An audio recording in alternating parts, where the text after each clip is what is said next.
बिस्मिल्लाहिर्रहमानिर्रहीम। रब्बिश्रह ली सदरी व यस्सिर ली अमरी वहलुल उक़दतम मिन लिसानी यफ़क़हू क़ौली।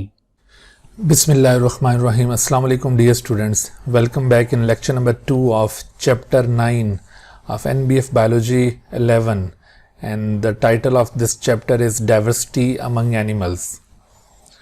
इस चैप्टर के अंदर हम किंगडम एनिमेलिया के बारे में डिस्कस कर रहे हैं। हम लास्ट लेक्चर के अंदर जनरल कैरेक्टर्स ऑफ एनिमल्स को कवर कर चुके हैं और उससे आपको ओवरऑल किंगडम का कुछ हद तक अंदाज़ा हो गया था कि जनरल कैरेक्टर्स अगर किसी भी फाइलम के पूछे जाएंगे तो उसमें आपने किस तरतीब से जनरल कैरेक्टर्स को पॉइंट आउट करना है। बिल्कुल इसी तरह से ये जो आज का लेक्चर है ये भी बहुत अहमियत का हामिल है, क्योंकि इस लेक्चर को लेने के बाद आपको ओवरऑल एनिमल किंगडम का एक ओवरव्यू मिल जाएगा और आप तमाम फाइला के मेजर कैरेक्टर्स के बारे में वाकिफ़ हो जाएंगे। तो इस वजह से आपने आखिर तक बहुत कंसंट्रेशन के साथ इस वीडियो लेक्चर को अटेंड करना है और इसमें से आप कोशिश करें कि अपने नोट्स प्रिपेयर कीजिए। तो इस तरह से आप देखिए कि आपको इस चैप्टर के ऊपर काफ़ी हद तक ग्रिप हो जाएगी।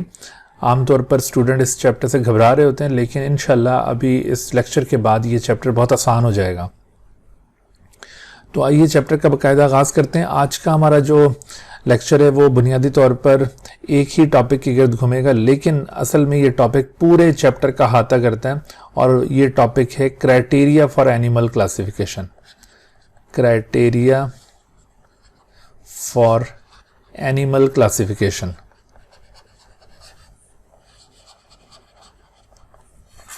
एनिमल्स को क्लासिफाई करने के लिए डिफरेंट क्राइटेरिया यूज़ करते हैं।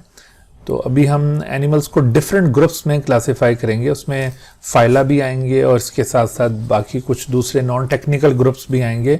तो आप देखेंगे कि ये जो क्लासिफिकेशन एनिमल्स की गई है ये किस बुनियाद पर की गई है, क्योंकि क्लासिफिकेशन में लाजमी तौर पर कोई ना कोई फीचर को, कोई करैक्टर को बेस बनाया जाता है ना, तो उन्हीं फीचर्स या करैक्टर्स को क्राइटेरिया कहा जा रहा है, क्राइटेरिया फॉर एनिमल क्लासिफिकेशन। एक बात यहां पर जहन में रखिए, हमने लास्ट लेक्चर में भी जिक्र किया था कि एनिमल्स मल्टी सेलुलर ऑर्गेनिजम्स होते हैं। तो ये जो मल्टी सेलुलैरिटी का फीचर आपको मैं पॉइंट आउट कर रहा हूं, मल्टी सेलुलैरिटी, ये आपको ना सिर्फ एनिमल किंगडम में ये फीचर नजर आता है, बल्कि आपको मल्टी सेलुलैरिटी एनिमल्स के साथ साथ प्लांट्स में भी आपको वाज़ेह तौर पर नज़र आती है। प्लांट्स के साथ साथ आपको एनिमल्स के साथ प्लांट्स और प्लांट्स के साथ साथ आपको ये फंजाई में भी ये नज़र आएगा, ये फीचर। फंजाई भी मल्टी सेलुलर होते हैं। और इसी तरह से अगर आपसे पूछा जाए कि क्या प्रोटिस्ट में कोई मल्टी सेलुलर ग्रुप हैं, बिल्कुल, अगरचे प्रोटिस्ट में कुछ यूनिसेलुलर हैं और कुछ मल्टी सेलुलर हैं जैसे कि एल्जी, तो इसका मतलब है कि प्रोटिस्ट के अंदर भी आपको मल्टी सेलुलैरिटी का फीचर नज़र आता है। और फिर इसी तरह से अगर आपसे पूछा जाए कि क्या प्रोकैरियोट्स में कोई मल्टी सेलुलैरिटी पाई जाती है, प्रोकैरियोट्स कोई मल्टी सेलुलर भी होते हैं, तो याद रखिए इवन प्रोकैरियोट्स भी मल्टी सेलुलर होते हैं, जैसे साइनोबैक्टीरिया वगैरह। तो ये प्रोकैरियोटिक ग्रुप ऑफ ऑर्गेनिजम्स हैं और ये मल्टी सेलुलर ऑर्गेनिजम्स हैं। तो इसका मतलब ये हुआ कि ये जो मल्टी सेलुलैरिटी है, मल्टी सेलुलैरिटी का मतलब है कि presence of multi cellular body या having multi cellular body by an animal is called multi cellularity. तो मल्टी सेलुलर बॉडी का होना ये सिर्फ एनिमल्स का ही ख़ास फीचर नहीं, बल्कि प्लांट्स में भी ये फीचर पाया जाता है, फंजाई में भी, प्रोटिस्ट में भी और प्रोकैरियोट्स में भी। लेकिन जो आपको कॉम्प्लेक्सिटी इस मल्टी सेलुलैरिटी की एनिमल्स में नज़र आएगी, आपको ये कॉम्प्लेक्सिटी किसी और ग्रुप में नज़र नहीं आएगी। लिहाजा अभी आप जैसे जैसे ये criteria for animal classification observe करेंगे और हम डिफरेंट फाइला की एक रिलेशनशिप का एक फ्लो चार्ट यहाँ पर कंस्ट्रक्ट करेंगे, तो आपको development of complexity in animals का अंदाज़ा होता जाएगा। ठीक है, यानी क्राइटेरिया फॉर एनिमल क्लासिफिकेशन के दौरान हम एक और चीज़ के ऊपर भी यहाँ पर फोकस कर रहे होंगे, और वो क्या चीज़ें, वो है development of complexity in animals. Development of complexity in animals. Development of complexity in animals. असल में देखिए ये जो एनिमल्स हैं ये सबसे ज़्यादा कॉम्प्लेक्स बॉडी ऑर्गेनाइजेशन शो करते हैं। आपने लोअर क्लासेस में बॉडी ऑर्गेनाइजेशन पढ़ी होगी कि एक लिविंग बीइंग की कंस्ट्रक्शन किस तरह से होती है कि सबसे पहले एटॉमिक एंड सब एटॉमिक लेवल होता है उसमें, तो वो एटॉमिक और सब एटॉमिक लेवल फिर मिलकर मॉलिक्यूलर लेवल कॉन्स्टिट्यूट करते हैं, और फिर उसके बाद मॉलिक्यूलर लेवल के बाद ऑर्गेनल लेवल आ जाता है, मॉलिक्यूलर लेवल, और फिर उसके बाद ऑर्गेनल लेवल आ जाएगा, ऑर्गेनल लेवल के बाद सेल लेवल आ जाता है। तो ये organelle and cell level, organelle and cell level, और उसके बाद फिर टिश्यूज। तो आपको ये वाली ऑर्गेनाइजेशन टिश्यूज की हद तक, और फिर tissues combine together to form organ, organ की हद तक की जो आपको ऑर्गेनाइजेशन है वो अक्सर ऑर्गेनिजम्स में नजर आती है। लेकिन फिर organs combine together to form organ system. तो ये वाला जो लेवल ऑफ ऑर्गेनाइजेशन आप देख रहे हैं ना, organ system level of organization, this organ system of level of organization is mainly present in animal kingdom. आपको ये बाकी जगहों पर नजर नहीं आएगा। तो ये अगरचे पिछले जो लेवल्स हैं ये आपको बाकी ऑर्गेनिजम्स में भी नजर आते हैं। तो यही वजह है कि यहाँ पर हम एनिमल्स के अंदर ये साथ जो डेवलपमेंट ऑफ कॉम्प्लेक्सिटी है वो भी ऑब्जर्व करेंगे। याद रखो कि तमाम एनिमल्स के अंदर ये ऑर्गन सिस्टम नहीं होते। अभी हम जैसे जैसे डिफरेंट फाइलम को कंपेयर करेंगे तो आपको आइडिया होगा कि किस फाइलम के अंदर कौन सा ऑर्गन सिस्टम और किसके अंदर ये ऑर्गन सिस्टम बिल्कुल एब्सेंट है। तो इस बात के ऊपर आपने तवज्जो करनी है। ये आपको मैं थोड़ा सा बैकग्राउंड इस वजह से बता रहा हूँ ताकि आप अभी समझ सकें कि हमने इस लेक्चर के अंदर क्या क्या चीज़ों को अंडरस्टैंड करने की कोशिश करनी है। ठीक है, तो अब हम बाकायदा लेक्चर का आगाज़ करते हैं। ये जो क्राइटेरिया फॉर एनिमल क्लासिफिकेशन थी, इसमें सबसे पहला जो क्राइटेरियन हम यूज़ करेंगे एनिमल्स को हम क्लासीफाई करने के लिए, वो क्राइटेरियन होगा प्रेजेंस और एब्सेंस ऑफ टिश्यू ऑर्गेनाइजेशन। और इसके साथ साथ यहाँ पर हम एक और क्राइटेरियन को भी ऐड करेंगे और वो क्राइटेरियन होगा प्रेजेंस और एब्सेंस ऑफ बॉडी सिमेट्री। दो यहाँ पर क्राइटेरिया यूज़ कर रहे हैं हम। ठीक है, यहाँ पर आपने ये नोट डाउन कर लेना है। एक क्राइटेरियन हम यूज़ कर रहे हैं प्रेजेंस और एब्सेंस। याद रखिए यहाँ पर एब्सेंस की बात की जा रही है, प्रेजेंस और एब्सेंस ऑफ टिश्यू ऑर्गेनाइजेशन। जैसे अभी मैंने बताया था कि ये जो organ system level of organization है ये आपको हर एनिमल में नहीं मिलेगा, या टिश्यू ऑर्गेनाइज्ड इनटू ऑर्गन्स और फिर ऑर्गन ऑर्गेनाइज्ड इनटू सिस्टम, ये आपको हर एनिमल में नहीं मिलेगा, बल्कि ये आपको कुछ में मिलेगा और कुछ में नहीं। तो इस तरह से आपको ये सबसे पहला जो क्राइटेरियन नज़र आ रहा है वो इसी के ऊपर बेस्ड है कि बेस्ड अपॉन प्रेजेंस और एब्सेंस ऑफ टिश्यू ऑर्गेनाइजेशन। और सेकंड थिंग मैंने आपको बताया कि हम इसी क्लासिफिकेशन के अंदर एक और चीज़ का भी जिक्र करने लगे हैं, और वो क्या है, वो है प्रेजेंस और absence of body symmetry. Presence और absence of body symmetry. Body symmetry, last lecture के अंदर आपको सिमेट्री की टाइप्स बताई थी। एनिमल्स के अंदर जो डिफरेंट टाइप की सिमेट्रीज पाई जाती हैं वो किस किस्म की हैं।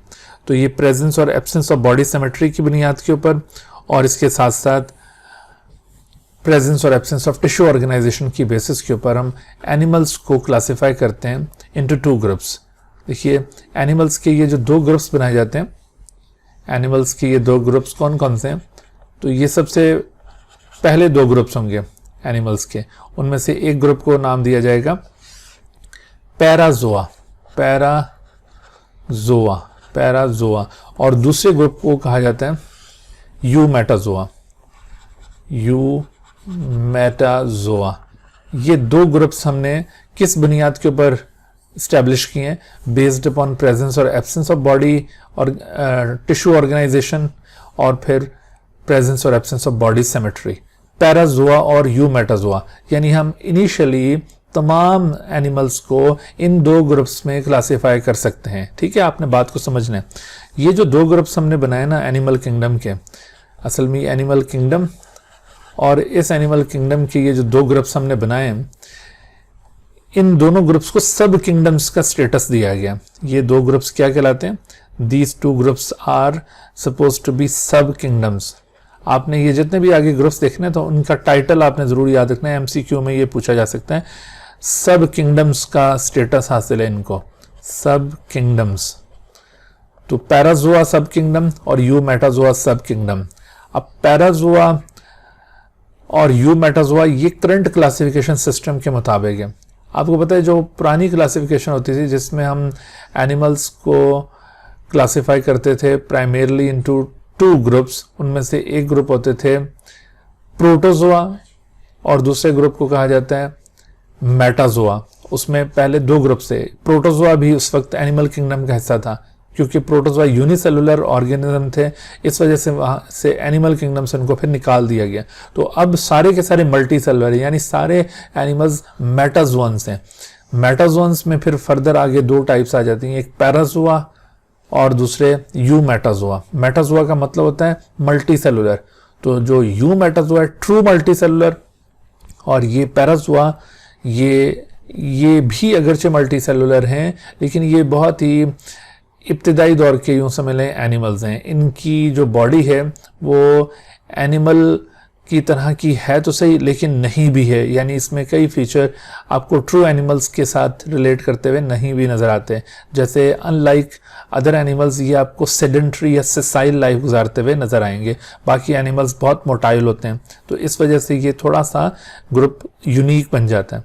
तो बहरहाल आप ये याद रखिए कि एनिमल किंगडम को हमने प्राइमरली दो ग्रुप्स में क्लासिफाई किया है, एक ग्रुप इसमें पैराजोआ और दूसरा ग्रुप यू मेटाजोआ। याद रखना है कि ये क्लासिफिकेशन किस बुनियाद पर की गई है? प्रेजेंस और एब्सेंस ऑफ टिश्यू ऑर्गेनाइजेशन और प्रेजेंस और एब्सेंस ऑफ बॉडी सिमेट्री। जैसे इनको फर्दर अगर हम डिफरेंशिएट करें तो आप देखेंगे सबसे पहला फीचर जो इनमें डिफरेंशिएट करने के लिए यूज़ करेंगे वो यही टिश्यू ऑर्गेनाइजेशन वाली बात होगी। मिसाल के तौर पर आप यहाँ पर ये कहेंगे, ये इस केस में पैराजोआ में आपने कहना है कि in these animals there is no tissue organization, यानी यहाँ पर टिश्यूज तो प्रेजेंट होते हैं but they are not organize into organ system. ठीक है, टिश्यूज आर नॉट ऑर्गेनाइज्ड नहीं है टिश्यूज। सिंपल टिश्यूज प्रेजेंट होंगे इनके पास टिश्यूज ऑर्गेनाइज्ड नहीं होंगे। Tissues are not organize into organs and systems, इसका मतलब है कि ये जितने भी बॉडी के सिस्टम्स हैं वो सारे इनके अंदर एब्सेंट होंगे। ये बात बहुत अहम है, इसको याद रखिए। अभी आपको मैं बताता हूं कि पैराजोआ के अंदर कौन सा फाइलम इंक्लूड होता है, तो आपने ये याद रखना है कि इनके पास चूंकि टिश्यूज ऑर्गेनाइज नहीं होते हैं ऑर्गन और सिस्टम में, लिहाजा इनके पास कोई भी सिस्टम नहीं होता। आपसे किसी भी सिस्टम के मुतालिक पूछा जाए ना कि क्या इनके अंदर डाइजेस्टिव सिस्टम मौजूद है, नो। क्या इनके पास सर्कुलेटरी सिस्टम है, नो। क्या इनके पास रेस्पिरेटरी सिस्टम है, नो। यानी कोई भी सिस्टम इनके पास नहीं है। लेकिन मैंने कल भी आपको बताया था कि किसी भी फाइलम के अंदर, किसी एनिमल के अंदर किसी पर्टिकुलर सिस्टम के मौजूद ना होने का ये मतलब नहीं है कि वो फंक्शन ही उसके अंदर नहीं होता। वो फंक्शन उस बॉडी के अंदर ज़रूर होता है लेकिन उस फंक्शन को परफॉर्म करने के लिए कोई बाकायदा सिस्टम नहीं है। वो फंक्शन उसके टिश्यू लेवल के ऊपर परफॉर्म हो रहा होगा या वो फंक्शन उसके सेल लेवल के ऊपर परफॉर्म हो रहा होगा। आपने ये बहुत बुनियादी चीज़ सेल वाले चैप्टर के अंदर पढ़ी होगी ना कि सेल हमारी बॉडी का स्ट्रक्चरल और फंक्शनल यूनिट होता है। तो जो कोई पर्टिकुलर फंक्शन सेल परफॉर्म करता है तो वो फंक्शन सेल्स कंबाइन होकर टिश्यूज बनाते हैं और टिश्यू लेवल पे भी परफॉर्म हो सकता है। वही फंक्शन ऑर्गन भी परफॉर्म कर सकता है और वही फंक्शन एक सिस्टम भी परफॉर्म कर सकता है। तो इनके पास अगरचे सिस्टम तो नहीं है लेकिन वो फंक्शन सारे इनके पास परफॉर्म होते हैं। अच्छा, दूसरी तरफ हम इसी फीचर को यहाँ पे अगर बताएं यू मेटाजोआ में कैसा है, तो यहाँ पे आपने इसको अपोज करना है। यहाँ पे आपने कहना है कि in these animals tissues are organized into organs and system, यानी यहां पर आपको डेफिनेट ऑर्गन्स एंड सिस्टम्स मिलेंगे।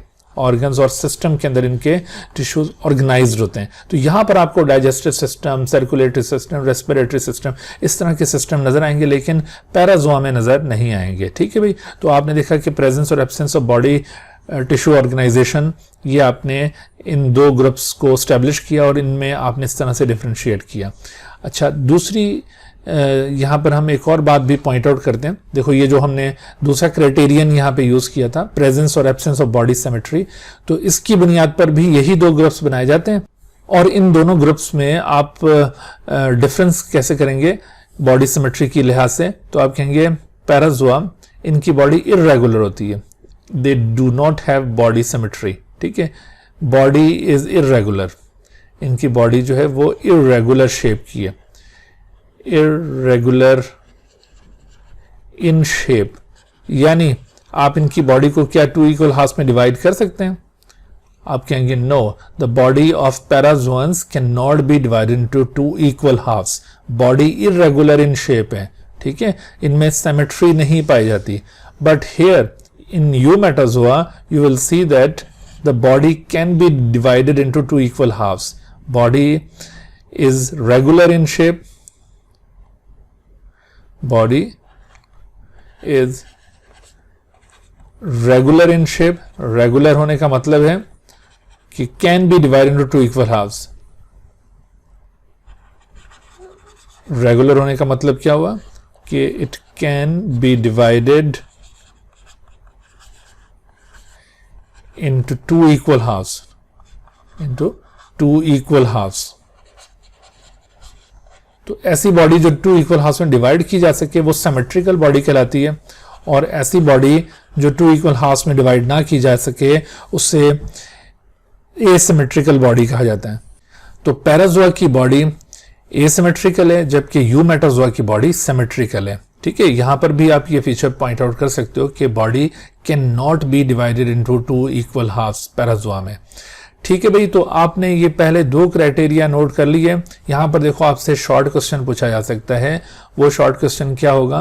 वो शॉर्ट क्वेश्चन इस तरह से होगा कि give the classification of animals based upon presence और absence of body tissue organisation. तो आपने ये दो ग्रुप्स के नाम मेंशन करने और इनकी ये फीचर पॉइंट आउट कर देने। फिर इसी तरह से आपसे ये सवाल पूछा सकता है कि give the classification of animals based upon presence और एब्सेंस ऑफ बॉडी सिमेट्री, तब भी आपने यही दो नाम लिखने और ये फीचर्स पॉइंट आउट कर देने। ठीक है, तो ये दो क्राइटेरिया आपको पता चल गया और इनके ऊपर शॉर्ट क्वेश्चन बन सकते हैं, या फिर ये शॉर्ट क्वेश्चन यूं भी आ सकता है कि differentiate between Parazoa and eumetazoa. ठीक है, तो ये ऐसे भी सवाल बन सकता है। बच्चों, याद रखो कि ये जो शुरू का डिस्कशन है ये इंतहाई अहम है। आपके एग्जाम के अंदर जो क्वेश्चन आने, शॉर्ट क्वेश्चन और लॉन्ग, शॉर्ट क्वेश्चन और एमसीक्यू, कम से कम एक शॉर्ट क्वेश्चन और एक एमसीक्यू इस चैप्टर से पक्का है। और वो यकीन कर लें कि ये शुरू के 3-4 पेजेस जहां पर ये एनिमल क्लासिफिकेशन के क्राइटेरिया एक्सप्लेन किए हुए इन्हीं में से आएंगे। तो आप ये इस लेक्चर को बहुत अच्छी तरह से नोट कर लें, तो इंशाल्लाह यहाँ से आने वाला क्वेश्चन वो आप इजीली कर सकेंगे।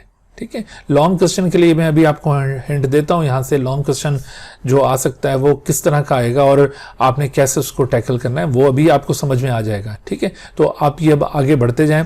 अच्छा, अब हमने देखो ये एनिमल किंगडम को दो ग्रुप्स में क्लासिफाई कर लिया ना, तो उसमें आपने ये दो ग्रुप्स बनाए थे, पैराजोआ और यूमेटाजोआ। तो हम साथ साथ एक फ्लो चार्ट भी बनाते जाते हैं ताकि हमारे सामने तमाम एनिमल्स का एक रिलेशनशिप उनकी एक डेवलप हो जाए। तो यहाँ पर हम ये साथ साथ एक फ्लो चार्ट भी ड्रॉ करते जाते हैं। देखो, इसमें हमने अभी जिक्र किया कि ये जितने भी एनिमल्स हैं उनको प्राइमरीली दो ग्रुप्स में क्लासिफाई करते हैं। तो इनमें देखिए ये जितने भी एनिमल्स हैं ना, all animals they are suppose to be originated from the protist. ये बात आपने जहन में रखनी है कि ऑल एनिमल्स, इनके बारे में, इनके ओरिजिन के बारे में ये बात तो कंफर्म है कि ये प्रोटिस्ट से इवॉल्व हुए, लेकिन प्रोटिस्ट के किस ग्रुप से इवॉल्व हुए दिस इज नॉट कंफर्म। तो इनके एंसेस्टर्स प्रोटिस्ट सपोज किए जाते हैं। ठीक है, प्रोटिस्ट एंसेस्टर्स से ये इवॉल्व हुए, प्रोटिस्ट एंसेस्टर। तो प्रोटिस्ट एंसेस्टर से ये तमाम एनिमल्स इवॉल्व हुए और ये एनिमल्स प्रोटिस्ट एंसेस्टर से इवॉल्व होने के बाद हम इनको प्राइमरीली दो ग्रुप्स में क्लासिफाई कर रहे थे। वो दो ग्रुप्स कौन से थे? Those two groups are called Parazoa and eumetazoa.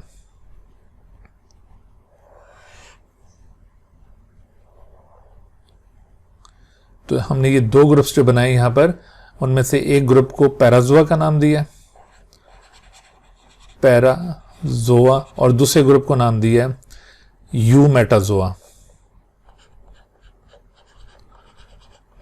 और ये दो ग्रुप्स किस बुनियाद के ऊपर बनाए गए, ये आपने बेसिस याद रखनी है, ये क्राइटेरियन आपने याद रखना है। यहां पर हमने दो क्राइटेरिया को बुनियाद बनाया। एक तो आपने देखा कि इनमें टिश्यू ऑर्गेनाइजेशन एक ग्रुप के अंदर पैराजोआ में प्रेजेंट है और पैराजोआ में एब्सेंट है, और यूमेटाजोआ के अंदर प्रेजेंट है। ठीक है, एक तो हमने ये क्राइटेरियन यहाँ पे बनाया, और दूसरा हमने क्राइटेरियन जो यूज किया था ये क्लासिफिकेशन के लिए, वो प्रेजेंस और एब्सेंस ऑफ बॉडी सिमेट्री थी, कि जो पैराजोन्स हैं दे आर एसिमेट्रिकल और यूमेटाजोआ ये सिमेट्रिकल है। तो अब आप देखिए इनके दरमियान आपको ये डिफरेंस तो समझ में आ गया। अब इनकी रिप्रेजेंटेटिव एग्जांपल्स हमने कवर करनी है, और वो एग्जांपल क्या है, पैराजोआ में एक ही फाइलम इंक्लूडेड है, और वो फाइलम कौन सा है, that phylum is phylum Porifera.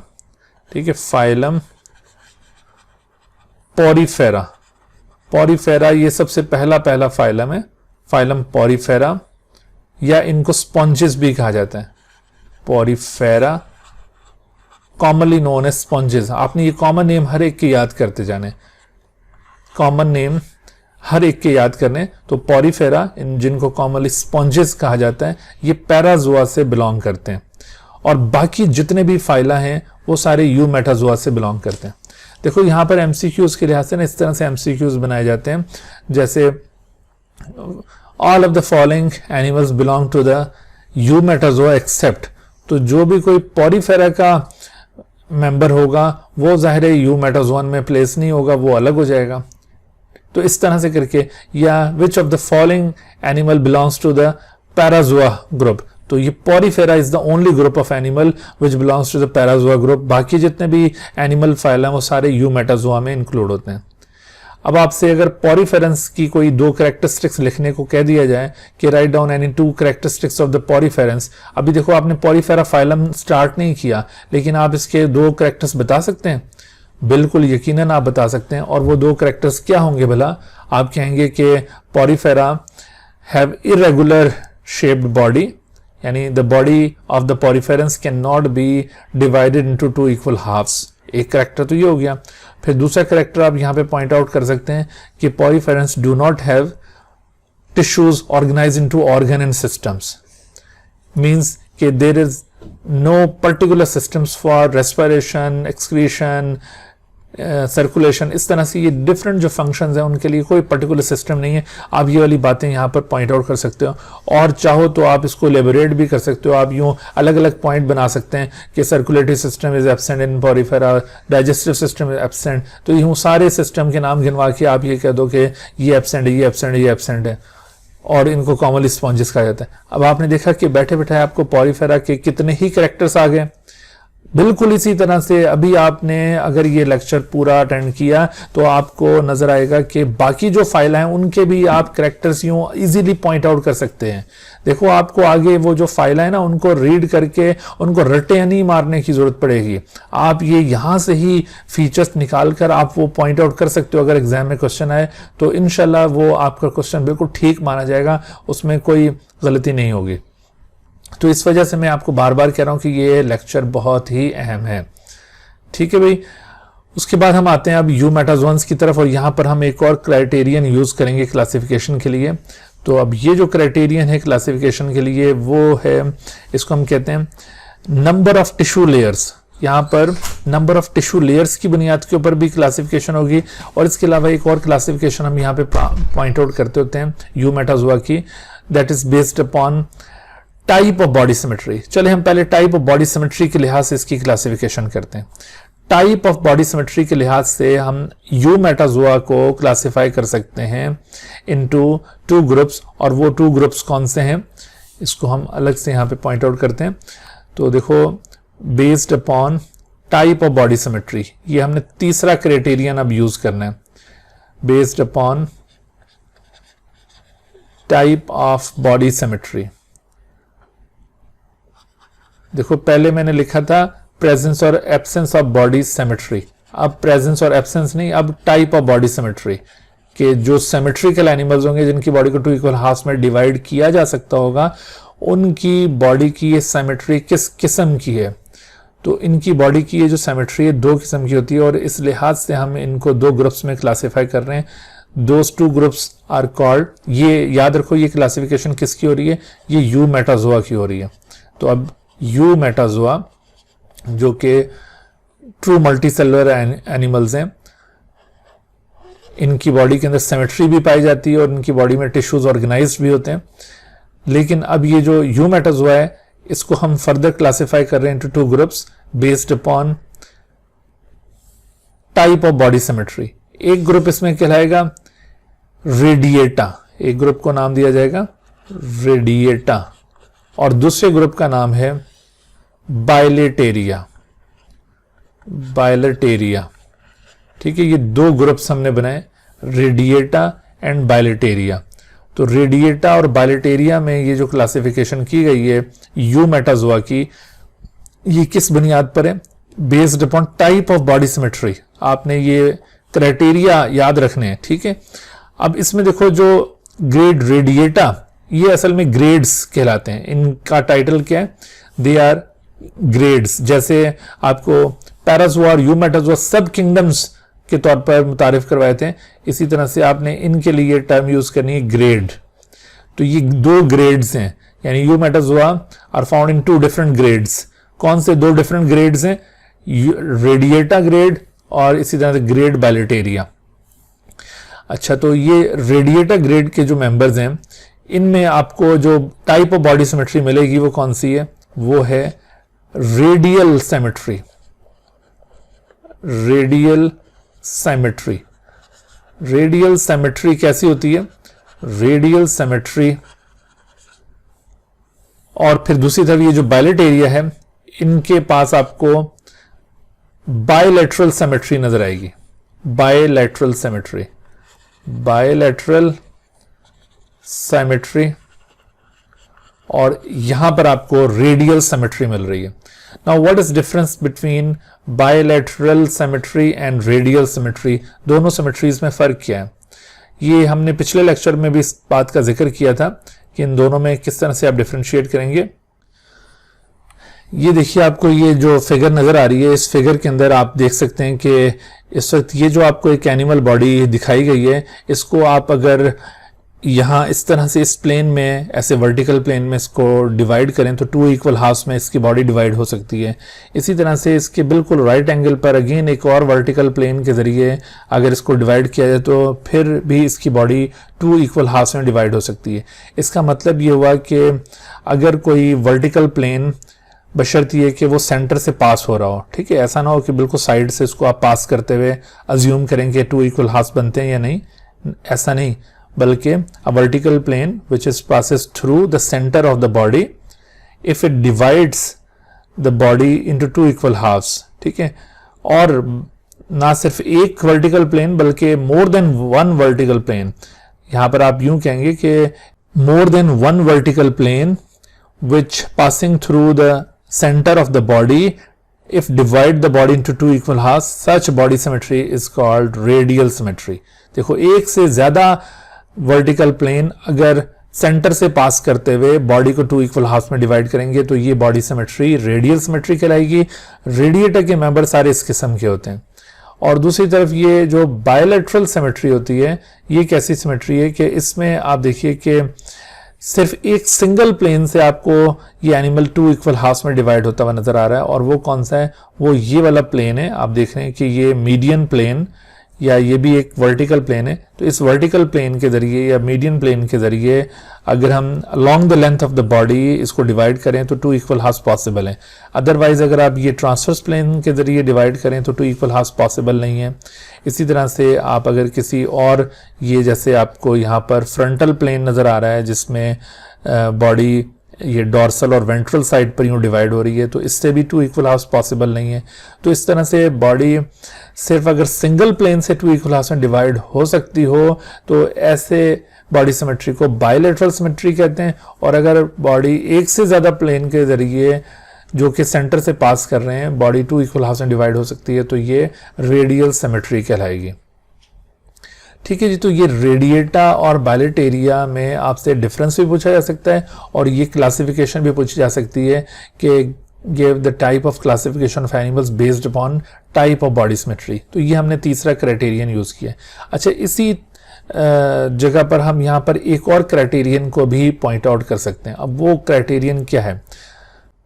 Levels of tissue organisation,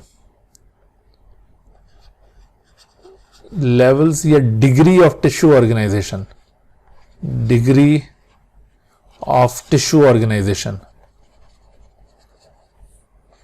tissue organisation की डिग्री या लेवल क्या है, या फिर इसको ना नंबर ऑफ लेयर्स भी कहा जाता है।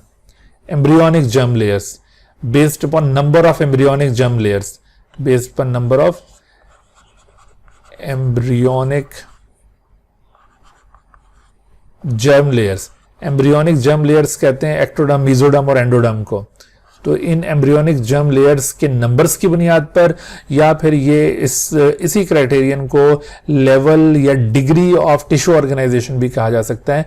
तो इसकी बुनियाद पर इसी यूमेटाजोआ ग्रुप को दो ग्रुप्स में क्लासिफाई किया जाता है। और वो दो ग्रुप्स कौन से हैं? वो दो ग्रुप्स हम इसके साथ ही यहाँ पे मर्ज करेंगे। वो दो ग्रुप्स हैं। एक ग्रुप को कहा जाता है डिप्लोब्लास्टिक, डिप्लोब्लास्टिक।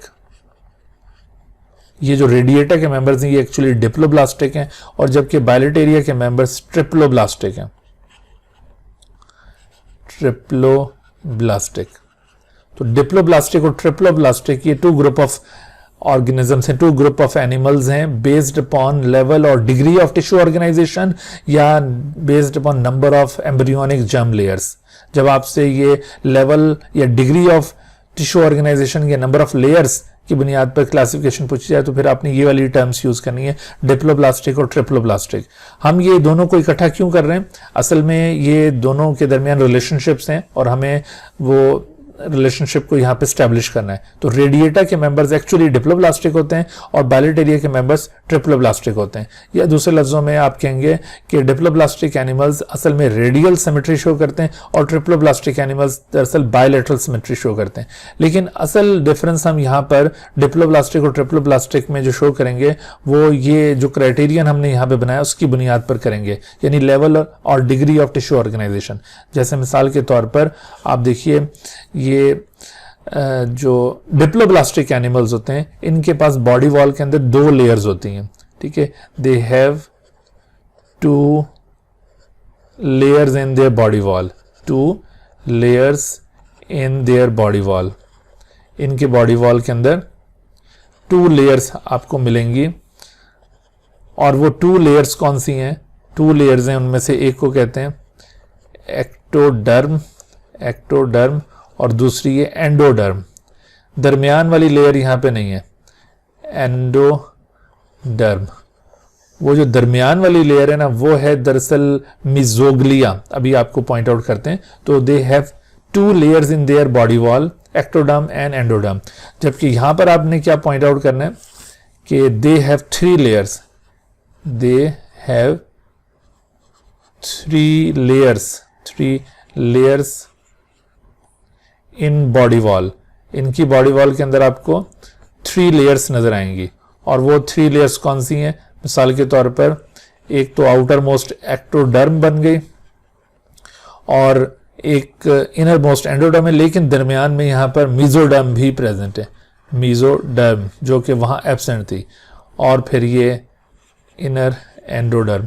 तो यहां पर तीन लेयर्स आपको मिलेंगी और यहां पर सिर्फ टू लेयर्स मिलेंगी। ये बात ध्यान में रहे। ठीक है, यहां पर एक और बात देखिए कि there is non cellular layer between ectoderm and endoderm called mesoglea. एक और फीचर भी यहां पे हम डिफरेंशिएट करने के लिए यूज कर सकते हैं कि there is a non cellular layer, एक नॉन सेलुलर लेयर यहां पर आपको मिलेगी। और वो नॉन सेलुलर लेयर कौन सी है? मिजोग्लिया उसे कहा जाता है, मिजोग्लिया। ये शॉर्ट क्वेश्चन बनता होता है इसके ऊपर। ठीक है, there is a non cellular layer that is mesoglea between ectoderm and endoderm, ectoderm and endoderm. इन दोनों के दरमियान में आपको ये नॉन सेलुलर लेयर मिजोग्लिया की शक्ल में नजर आ रही है। जबकि इसके बरक्स आप यहां पर आप क्या नोट करेंगे, यहां पर आपने कहना है कि ये थोड़ा सा पॉइंट आगे पीछे हो गए, आपने एक लेवल के ऊपर ये पॉइंट्स अरेंज करने जब आप डिफरेंशिएट कर रहे हो ना। ये जैसे थर्ड पॉइंट है तो थर्ड पॉइंट इधर भी थर्ड पॉइंट के सामने आना चाहिए, लेकिन अब मुझे मजबूरन थोड़ा नीचे करना पड़ रहा है, लेकिन आपने ऐसा ब्लेंडर नहीं करना, ठीक है। एग्जाम के अंदर आपके पास जो पेज होगा वो तो लाइनों वाला होगा, तो उसमें आपने ये ख्याल रखना है। तो आप देखो इसका जो थर्ड पॉइंट हम यहाँ पे लिखेंगे वो क्या होगा, थर्ड पॉइंट कि यहाँ पर mesoderm is present between ectoderm and endoderm, ये सेलुलर लेयर है, ठीक है। Mesoderm is present, mesoderm is present between ectoderm and endoderm, और mesoderm सेलुलर लेयर होती है, जबकि मिजोग्लिया नॉन सेलुलर लेयर है। लिहाजा यहां पर आपसे एक और सवाल पूछा जा सकता है, डिफरेंशिएट बिटवीन मिजोग्लिया एंड मिजोडर्म। तो आपने याद रखना है ये नॉन सेलुलर लेयर है, जबकि मिजोडर्म सेलुलर लेयर है। Mesoglea is found in the grade Radiata group of animals, और mesoderm is found in grade Bilateria group of animals या ट्रिप्लोब्लास्टिक एनिमल्स, और ये जबकि मिजोग्लिया डिप्लोब्लास्टिक एनिमल्स में पाया जाता है। और आप साथ फाइलम की भी एग्जाम्पल कोट कर सकते हैं, मैं अभी आपको एग्जाम्पल आगे चल के बताता हूं। तो बहरहाल आपने ये डिप्लोब्लास्टिक और ट्रिप्लोब्लास्टिक एनिमल्स में ये डिफरेंशिएट करना है। यहां पर एक और डिफरेंस भी हमने पॉइंट आउट करना है, और वो क्या है, वो ये है कि जो डिप्लोब्लास्टिक एनिमल्स होते हैं उनकी बॉडी वॉल में आपको ये दो लेयर्स पॉइंट आउट किए हैं, और ये दोनों layers throughout the life persist करती हैं, ठीक है। बोथ जर्म लेयर, इनको जर्म लेयर्स भी कहते हैं, ये बात भी याद रखिए, they are also called germ layer.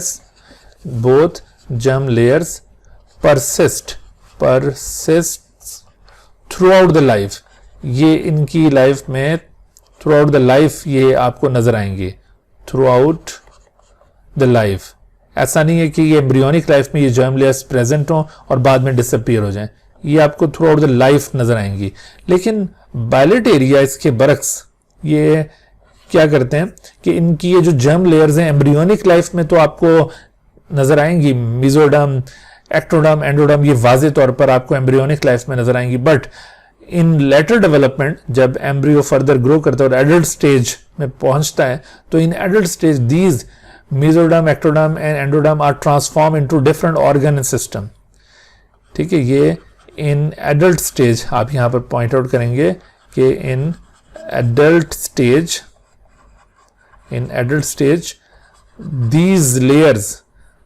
these layers are transformed into different organs and systems, different organs and systems, ठीक है। ऑर्गन्स और सिस्टम्स में ये ट्रांसफॉर्म हो जाएंगी। तो इससे हमें एक और बात पता चली, वो क्या कि जो डिप्लोब्लास्टिक एनिमल्स हैं, डिप्लोब्लास्टिक एनिमल्स के अंदर जो लेवल या डिग्री ऑफ टिश्यू ऑर्गेनाइजेशन है वो कैसी होगी। तो आपने कहना है कि दैट लेवल और degree of tissue organization is very poor, क्योंकि यहां पर ये लेयर्स फुली ट्रांसफॉर्म नहीं होती हैं into definite organ and system.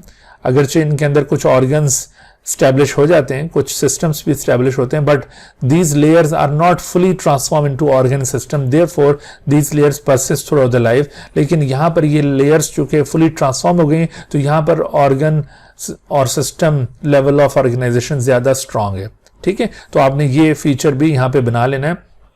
पांचवा पॉइंट क्या हो जाएगा कि यहां पर जो डिग्री ऑफ ऑर्गेनाइजेशन है वो हाई है, लो है, have low degree of organization, have low degree of tissue organization, have low degree of tissue organization। इनकी जो टिश्यू ऑर्गेनाइजेशन है उसकी डिग्री, उसका लेवल लो है। और इसके मुकाबले में आप यहां पर क्या लिखेंगे, ये पांचवा पॉइंट, यहां पर ये पांचवा पॉइंट आना चाहिए कि they have high degree of tissue organisation या they have well develop organ system, इस तरह से भी लिखा जा सकता है। तो आपने नोट किया भाई कि यहां पर हमने दो क्राइटेरिया डिस्कस किए हैं। एक क्राइटेरियन था टाइप ऑफ बॉडी सिमेट्री और दूसरा लेवल और डिग्री ऑफ टिश्यू ऑर्गेनाइजेशन, या जिसको हमने number of embryonic germ layers भी कहा। तो इस लिहाज से आप ये क्लासिफिकेशन कर रहे थे। तो अगर आपसे सवाल में सिर्फ बॉडी सिमेट्री की बुनियाद पर क्लासिफिकेशन पूछी जाए तो आपने रेडिएटा और बायलेटेरिया ग्रुप के नाम मेंशन करने और उसमें ये बॉडी सिमेट्री को डिफरेंशिएट कर देंगे। और अगर आपसे क्लासिफिकेशन लेवल और डिग्री ऑफ टिश्यू ऑर्गेनाइजेशन या नंबर ऑफ लेयर्स के बुनियाद पर पूछा जाए तो फिर आपने डिप्लोब्लास्टिक और ट्रिप्लोब्लास्टिक टर्म्स यूज करनी है और फिर ये अगले जो फीचर्स पॉइंट आउट किए थे ये आपने बताने। अच्छा, अब अगर सवाल आपसे पूछा जाता है कि डिफरेंशिएट बिटवीन रेडिएटा एंड बायलेटेरिया, तो जब यूं डिफरेंस का क्वेश्चन आएगा उसमें फिर आपने रेडिएटा में ये रेडियल सिमेट्री और इधर बायलेटरल सिमेट्री के साथ साथ आपने ये डिप्लोब्लास्टिक होने वाले फीचर्स भी पॉइंट आउट कर देने और इधर ये ट्रिप्लोब्लास्टिक वाले फीचर्स भी पॉइंट आउट कर देने। तो इस तरह से आपके सामने ये काफी सारे फीचर्स डेवलप हो गए। ठीक है जी, तो इस तरह से आपको रेडिएटा और बायलेटेरिया ग्रुप्स क्लियर हो गए। अच्छा, अब इनकी एग्जांपल्स लेते हैं और साथ ही हम वो जो अपना फ्लो चार्ट है उसको भी कंप्लीट करते हैं। देखो, ये हमने क्लासिफिकेशन यू मेटाजोआ की है ना, तो इस यू मेटाजोआ में अब आप देखिए दो ग्रुप्स हम यहां पे शो करते हैं। उनमें से एक ग्रुप है, दिस ग्रुप इज कॉल्ड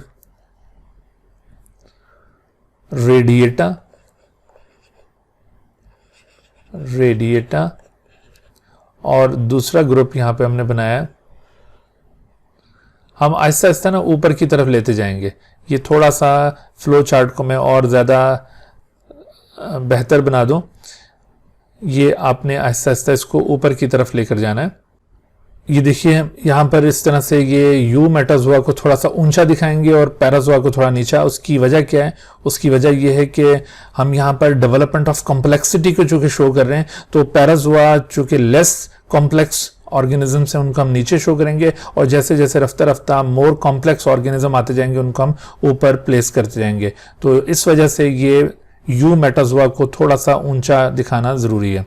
तो ये यू मेटाजोआ और उसके बाद फिर ये यू मेटाजोआ, इनको हम फर्दर क्लासिफाई करते हैं इनटू टू ग्रुप्स। उनमें से एक ग्रुप का नाम है रेडिएटा, ये रेडिएटा ग्रुप है, और दूसरे ग्रुप का नाम है बायलेटेरिया। तो अगेन हम रेडिएटा को थोड़ा सा नीचे शो करेंगे और बायलेटेरिया को ऊंचा शो करेंगे। तो आपने भी ये जो फ्लो चार्ट है इसको बनाते हुए इस बात का ख्याल रखना है, बायलेटेरिया। अच्छा, अब देखो इनकी एग्जांपल्स हम लेते हैं। तो रेडिएटा ग्रुप के अंदर जो फाइलम इंक्लूडेड है, that phylum is phylum Cnidaria. यहाँ पे जो फाइलम इंक्लूडेड है वो फाइलम निडेरिया कहलाता है। सी साइलेंट होगा यहाँ पर, निडेरिया, या फिर इसको सिलेंट्रेटा फाइलम भी कहा जाता है। This is also known as, यहाँ पे भी ओ साइलेंट है, सिलेंट्रेटा। तो ये सिलेंट्रेटा फाइलम या cnidaria phylum belongs to the radiata group, और बाकी जितने भी एनिमल किंगडम बच गई, बाकी जितने भी फाइला बच गए वो सारे बायलेटेरिया में प्लेस्ड हैं। अब आप देखिए कि आपसे अगर सवाल पूछा जाए कि write down general characters of Cnidaria या सिलेंट्रेटा, तो अब ये निडेरिया या सिलेंट्रेटा के आपने कैरेक्टर्स याद नहीं किए हुए, ये फाइलम नहीं पढ़ा हुआ, तो आप सोचेंगे कि हम कैसे इसके कैरेक्टर्स बता सकते हैं। आप बिल्कुल बता सकते हैं बच्चों। देखो, अभी हमने ये जो चीजें पढ़ी हैं ना, उसकी बुनियाद पर आप इसके कैरेक्टर्स लिख सकते हो। मिसाल के तौर पर सबसे पहले तो आपने जो यू मेटाजोआ के फीचर्स पढ़े थे वो वाले फीचर्स इसके अंदर पॉइंट आउट कर देंगे।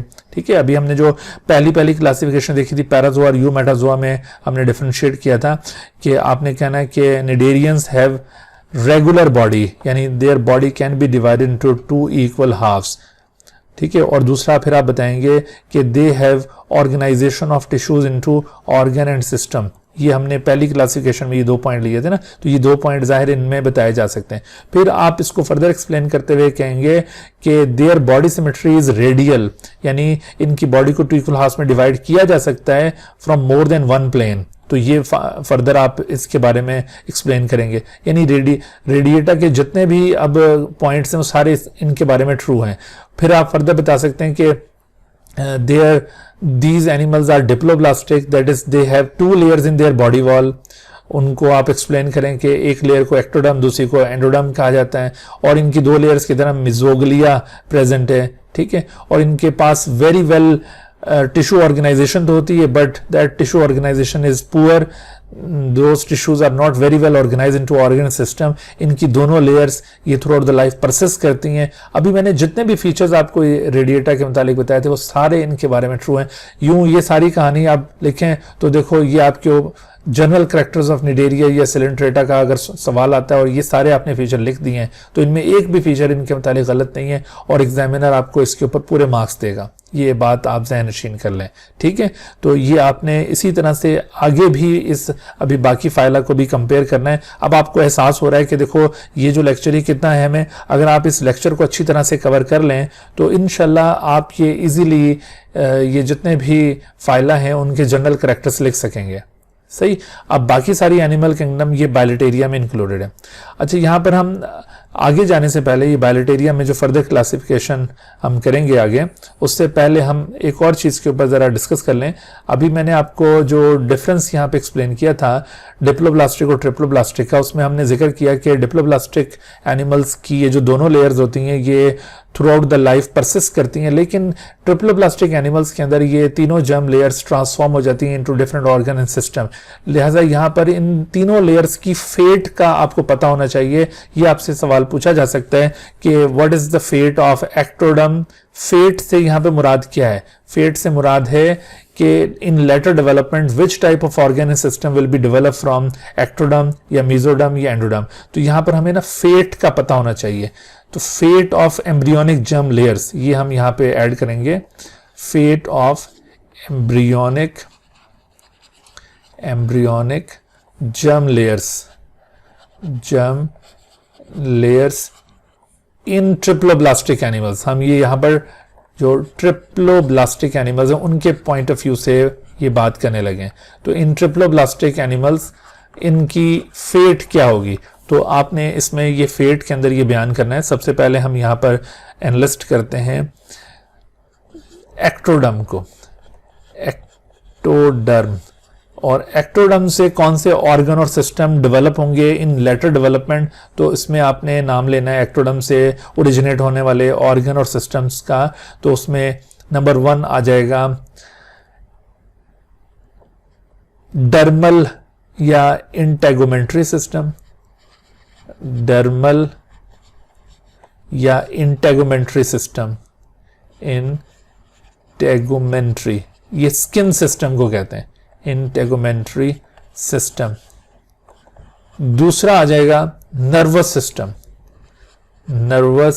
सिस्टम। और तीसरा यहां पर आपने पॉइंट आउट करना है एपिथेलिया ऑफ एक्सटर्नल ओपनिंग्स। जितनी भी हमारी बॉडी की एक्सटर्नल ओपनिंग्स हैं उनकी अंदर की lining, epithelia of external openings. जितनी भी एक्सटर्नल ओपनिंग्स हैं उनके एपिथेलिया ये भी दरअसल एक्टोडर्म से ओरिजिनेट होते हैं, ठीक है। तो एक्टोडर्म की फेट क्या होगी? किस्मत, यानी in later development which type of organ and system will be developed from ectoderm in triploblastic animals? तो dermal या integumentary system, nervous system and epithelia of external openings। उसके बाद फिर हम यहाँ पे enlist करते हैं एंडोडर्म को। एंडोडर्म सबसे पहले बाहर वाली लेयर एक्टोडर्म, उसके बाद सबसे अंदर वाली लेयर दैट इज एंडोडर्म।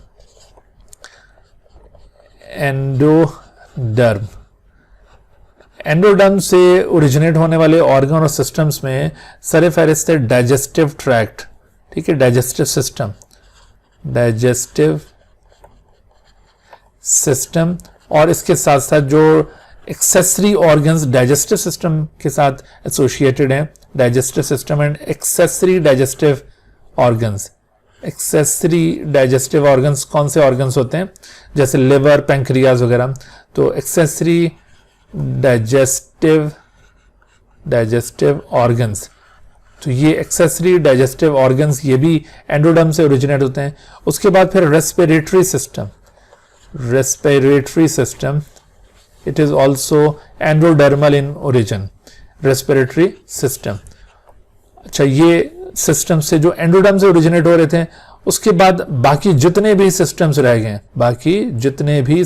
रह गए, मिसाल के तौर पर बाकी कौन कौन से सिस्टम रह गए, वो सारे के सारे एक्टोडर्म मीजोडर्म से ओरिजिनेट होंगे। मीजोडर्म और वो सिस्टम्स कौन से हैं, मसलन जैसे मिसाल के तौर पर excretory system, excretory, reproductive system, ठीक है, रिप्रोडक्टिव सिस्टम, और रिप्रोडक्टिव सिस्टम के बाद फिर इसी तरह से सर्कुलेटरी सिस्टम, सर्कुलेटरी सिस्टम, इसके अलावा मस्क्यूलो स्केलेटल सिस्टम, मसल भी और स्केलेटन भी, तो मस्क्यूलो स्केलेटल सिस्टम, और इसके अलावा जितने भी बॉडी के सिस्टम्स रह गए हैं वो सारे के सारे दरअसल मीजोडर्मल इन ओरिजिन है, ठीक है। आप एक्टोडर्म और एंडोडर्म को याद करें तो बाकी सिस्टम जो रह जाएंगे वो सारे इसमें इंक्लूड कर दीजिएगा।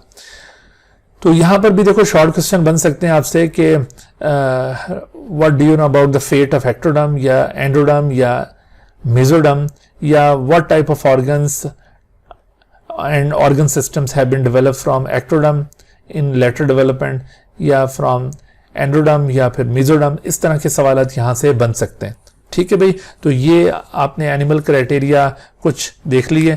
इसके बाद फिर इसी तरह से मजीद एनिमल क्राइटेरिया हम यहाँ पर ये जो आपको अभी दिखाया था फ्लो चार्ट के अंदर बायलेटेरिया ग्रुप तक हम पहुंच चुके हैं। तो अब हम बायलेटेरिया ग्रुप की फर्दर क्लासिफिकेशन करेंगे, और ये जो बायलेटेरिया की फर्दर क्लासिफिकेशन है यहाँ पर जो क्राइटेरिया यूज कर रहे हैं वो क्राइटेरियन कौन सा है। तो अब हम जो क्राइटेरियन यूज करने वाले हैं वो क्राइटेरियन कहलाता है प्रेजेंस और एब्सेंस ऑफ बॉडी कैविटी और टाइप ऑफ बॉडी कैविटी। यहां पर अब जो क्राइटेरियन यूज किया जा रहा है, this criterion is called presence और एब्सेंस ऑफ बॉडी कैविटी। ये क्राइटेरियन नंबर 5 हो गया। अच्छा, प्रेजेंस, प्रेजेंस और absence, absence and type, presence और absence and type of body cavity, type of body cavity. तो इसकी बुनियाद पर अभी हमने क्लासिफिकेशन करनी है। इसकी बुनियाद पर हम किसकी क्लासिफिकेशन करने जा रहे हैं? दरअसल हम बायलेटेरिया की क्लासिफिकेशन कर रहे हैं। ये जो बायलेटेरिया ग्रुप था ये उसकी क्लासिफिकेशन है, उसकी ये फर्दर टाइप्स होंगी। बायलेटेरिया में एक ग्रुप आप कंसिडर करेंगे ए सिलोमेट, ए सिलोमेट। दूसरा ग्रुप यहां पे बनाया जाएगा स्यूडो सिलोमेट, स्यूडो सिलोमेट, और तीसरा ग्रुप बनाया जाएगा यहां पर सिलोमेट। ये ओ साइलेंट है यहां पे, सिलोमेट। तो ये 3 ग्रुप्स में हम बायलेटेरिया को क्लासिफाई करें किस बुनियाद पर? प्रेजेंस और एब्सेंस ऑफ बॉडी कैविटी या टाइप ऑफ बॉडी कैविटी। एक तो ग्रुप होगा जिसमें बॉडी कैविटी टोटली एब्सेंट है, जैसे ये सिलोमेट, और बाकी जिनके अंदर प्रेजेंट है, इन दोनों के अंदर प्रेजेंट है, लेकिन उस बॉडी कैविटी की टाइप में आपको फर्क नजर आएगा। यहां पर सीडोसिलोमेट के अंदर जो बॉडी कैविटी है वो सीडोसिलोम है, और यहां पर सिलोम पाया जाता है। इनमें हम कैसे डिफरेंशिएट करेंगे इसको जरा आइडेंटिफाई करते हैं। हम देखिए, ये आपके सामने diagrammatic representation in group of animals की। आप सबसे पहले सिलोमेट को देखिए, तो सिलोमेट के अंदर ट्रू बॉडी कैविटी है। पहले तो ये आपको समझना है कि बॉडी कैविटी कहते किसको हैं। लास्ट लेक्चर में भी मैंने आपको बताया था कि बॉडी कैविटी किसको कहते हैं।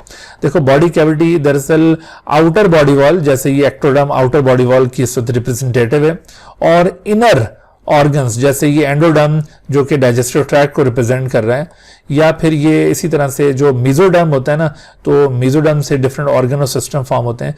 तो इन आउटर बॉडी वॉल और इनर ऑर्गन्स के दरमियान में जो गैप होता है ना, that gap is called true body cavity if this gap is surrounded by coelomic epithelium from both side. यानी आउटर साइड से भी सिलोमिक एपिथेलियम इसको कवर कर रही हो, यानी आउटर बॉडी वॉल के अंडर साइड पर भी सिलोमिक एपिथेलियम हो, और इनर ऑर्गन्स के गिर्द भी सिलोमिक एपिथेलियम हो। ये सिलोमिक एपिथेलियम क्या चीज है? सिलोमिक एपिथेलियम दरअसल मेसोडर्म को कह रहे हैं। ये जो मेसोडर्म आपको दिखाई दे रही है ये सिलोमिक एपिथेलियम है। इस मेसोडर्म में जो आउटर लेयर आपको मेसोडर्म की नजर आ रही है beneath the outer body wall, इसको कहते हैं सोमैटिक लेयर। ये कौन सी लेयर है? दिस इज एक्चुअली सोमैटिक, या फिर इसको पेराइटल लेयर भी कहा जाता है। सोमैटिक और पेराइटल लेयर। और इसके बरक्स जो इनर ऑर्गन्स के गिर्द आपको ये मेसोडर्मल लाइनिंग नजर आ रही है, इसको कहते हैं विसरल या इसको स्प्लैंक्निक लेयर कहा जाता है।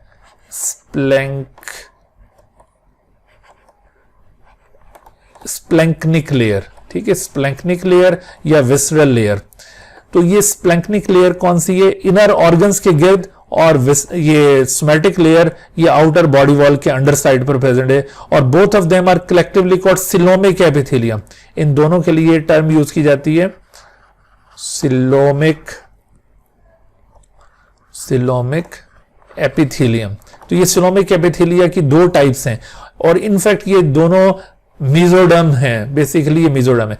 अगर इस तरह का कोई गैप हो आउटर बॉडी वॉल और इनर ऑर्गन के दरमियान, और वो गैप इस तरह से दोनों तरफ से कवर हो रहा है by these layers, that gap will be called as true body cavity, and the true body cavity is also known as coelom. तो coelom is a true body cavity.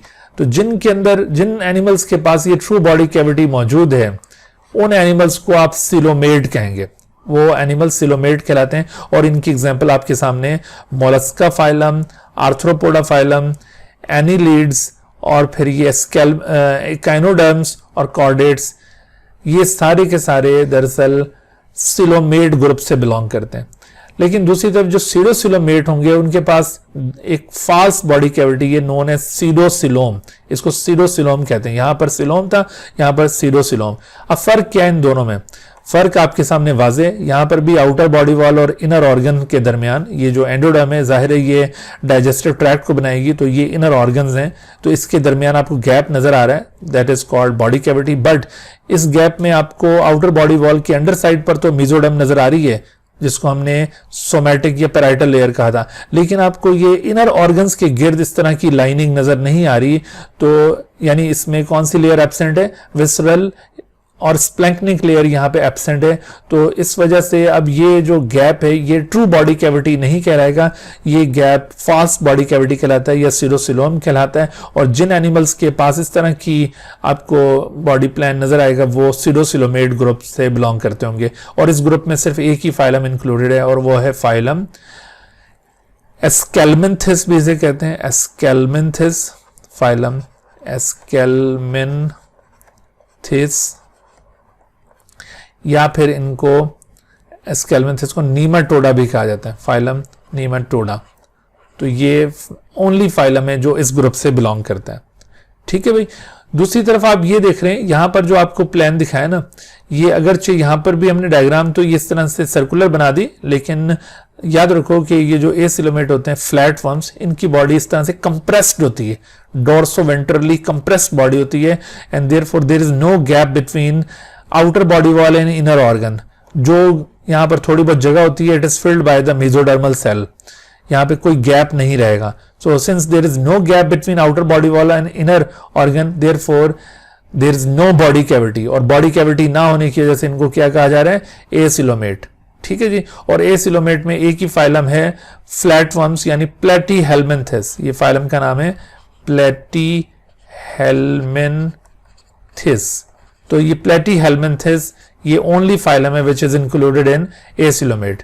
ठीक है जी। तो ये हमने यहाँ पे क्लासिफिकेशन की है बायलेट एरिया की बेस्ड अपॉन प्रेजेंस और एब्सेंस ऑफ बॉडी कैविटी और type of body cavity.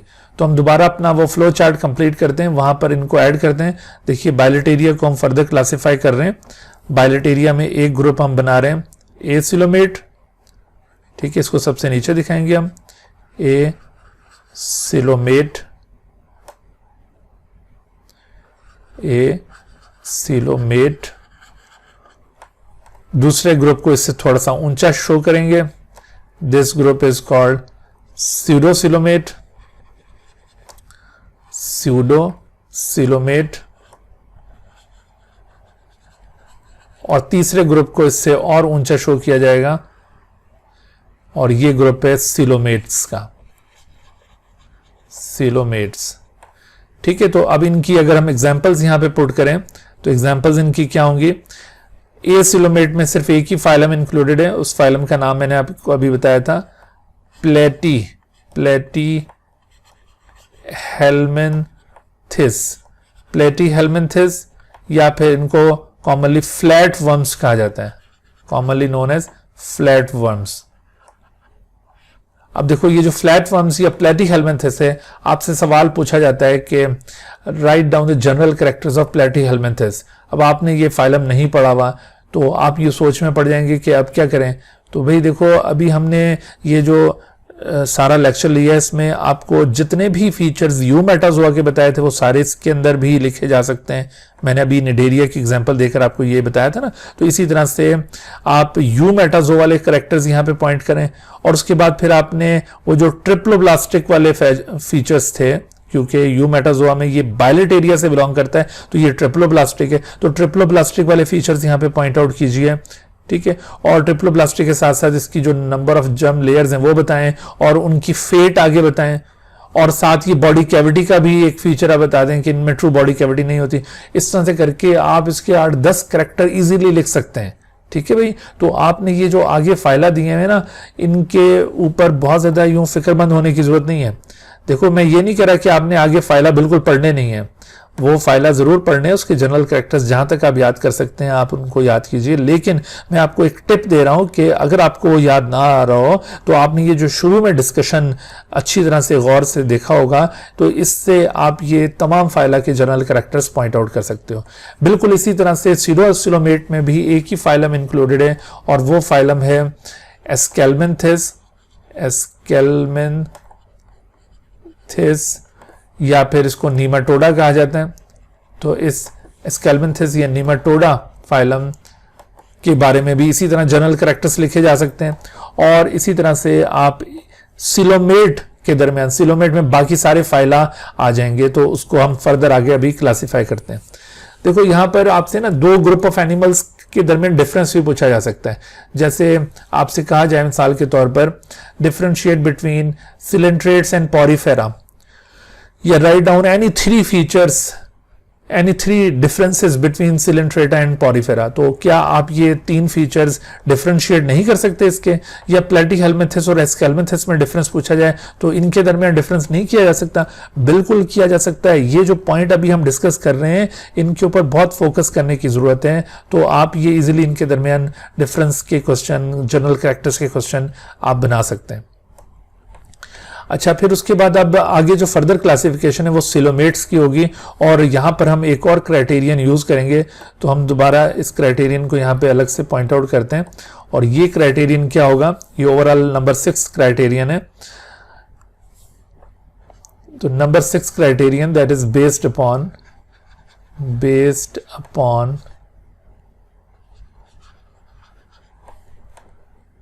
Pattern of development, based upon pattern of embryonic development, pattern of embryonic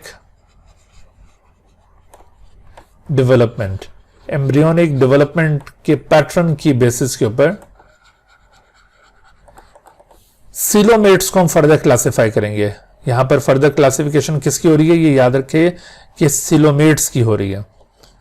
तो सिलोमेट्स जिनमें ट्रू सिलोम प्रेजेंट होता है, इनको फर्दर क्लासिफाई किया जाता है based upon pattern of embryonic development, और इसकी बुनियाद पर 2 आप यहां पर ग्रुप बनाएंगे।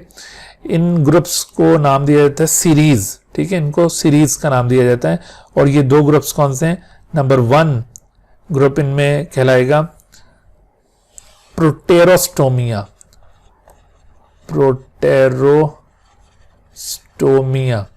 प्रोटेरोस्टोमिया, और दूसरा ग्रुप यहां पर हम बनाएंगे Deuterostomia.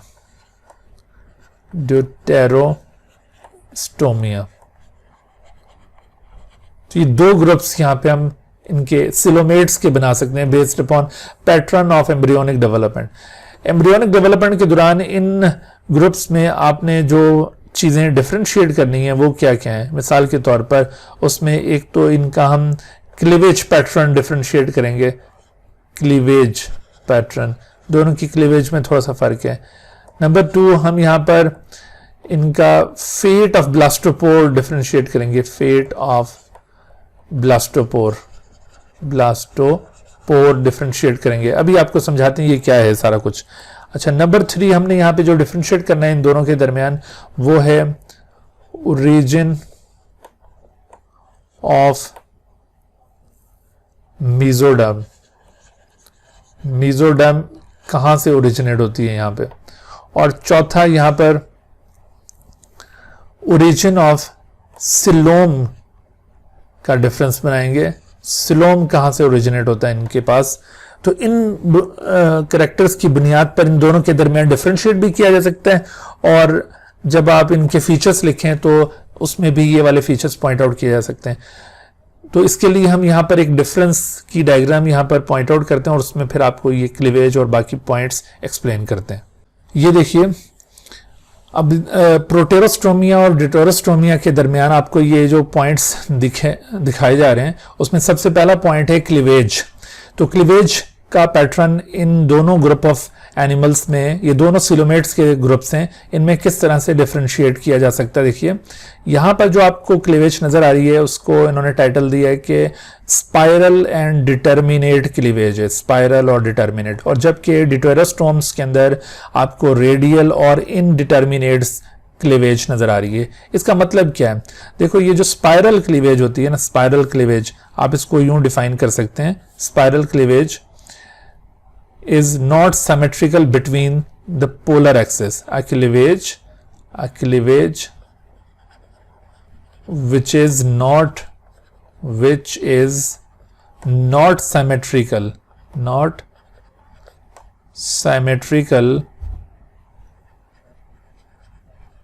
symmetrical between polar axis। ये polar axis से क्या मुराद है? पोलर एक्सिस से मुराद ये है कि जैसे मिसाल के तौर पर ये एक सेल है और ये डिवाइड करने लगता है, तो ये डिवीजन अगर इस तरह वर्टिकल प्लेन में हो रही है तो ऐसी सूरत में ये वाला पॉइंट और ये पॉइंट, ये दो पोल्स बन गए और यूं वर्टिकली ये सेल डिवाइड कर रहे हैं। तो अगर ये दो पोल्स के दरमियान सेंटर से ये डिवाइड करता है तो इसका मतलब है कि ये दो पोल्स के दरमियान सिमेट्रिकली ये क्लीवेज परफॉर्म हो रही है। लेकिन अगर ये इस तरह बिल्कुल सेंटर की वजह थोड़ा सा साइड से ये डिवीजन होती है तो ऐसी सूरत में हम इसको कहेंगे कि द क्लीवेज का मतलब क्या होता है, पहले ये भी जहन में रहे। क्लीवेज का मतलब होता है series of mitotic cell division in early embryo, जो बिल्कुल अर्ली जाइगोट से आगे जो एम्ब्रियो फॉर्म हो रहा होता है ना, तो जाइगोट जो early series of mitosis perform करता है उस अर्ली सीरीज ऑफ माइटोसिस को क्लीवेज कहते हैं। जाइगोट एक सेल से दो में डिवाइड होगा, दो से चार बनेंगे, तो ये सारा प्रोसेस क्लीवेज कहलाता है। और अगर ये क्लीवेज इस तरह से दो पोलर एक्सिस के दरमियान सिमेट्रिकल ना हो, ये देखो दो इक्वल हाफ्स में ये डिवीजन नहीं हो रही, तो ऐसी सूरत में इस क्लीवेज को स्पाइरल कहा जाएगा। A cleavage which is not symmetrical between polar axis is called spiral का तो मतलब ये है। तो आप डायग्राम में देख रहे हैं कि जो स्पाइरल क्लीवेज होती है ना, उसके रिजल्ट में प्रोड्यूस होने वाले सेल्स, अच्छा क्लीवेज के रिजल्ट में जो भी सेल्स बनेंगे उन सेल्स को कहा जाएगा ब्लास्टोमेयर्स। ये ब्लास्टोमेयर्स हैं। The cells produce as a result of cleavage are called blastomeres. तो इस सूरत में जितने भी ब्लास्टोमेयर्स बनेंगे वो सारे अनइक्वल साइज के होंगे। Unequal size blastomeres are produced. ठीक है, ऐसी क्लीवेज में क्या होगा, दूसरा पॉइंट आप इसका याद रखिए कि unequal size blastomeres are produce. Unequal sized blastomere equal size के नहीं होंगे, ब्लास्टोमेयर्स ये अनइक्वल साइज के होंगे स्पाइरल क्लीवेज के रिजल्ट में। जैसा कि आपको ये नजर आ रहा है, ये डिफरेंट साइज के आपको ब्लास्टोमेयर्स बनते हुए नजर आ रहे हैं। तो ये इस तरह का जो क्लीवेज पैटर्न होगा वो स्पाइरल कहलाएगा। Why it is called determinate? Determinate इस वजह से इसको कहा जाता है कि the fate of each blastomere, ये जितने भी ब्लास्टोमेयर्स हैं यानी जितने भी रिजल्टिंग सेल्स हैं, इनकी फेट प्री टोल्ड है, यानी इनकी फेट पहले से मुतय्यन है। फेट मुतय्यन होने का क्या मतलब है? इसका मतलब यह है कि ये जो ब्लास्टोमेयर आपको नजर आ रहा है, इस ब्लास्टोमेयर से कौन सा ऑर्गन सिस्टम बनेगा ये पहले से डिटरमिन्ड है। इस ब्लास्टोमेयर ने कौन सा ऑर्गन सिस्टम बनाना है ये पहले से फिक्स्ड है। और इसी तरह से इस ब्लास्टोमेयर से कौन सा ऑर्गन सिस्टम बनेगा ये भी पहले से डिटरमिन्ड है। यानी ऐसा नहीं है कि कोई भी ब्लास्टोमेयर मुंह उठा के किसी में भी तब्दील हो जाए, बल्कि हर एक ब्लास्टोमेयर की फेट ऑलरेडी डिटरमिन्ड है। इस चीज को कहते हैं डिटर्मिनेट क्लीवेज। ठीक है।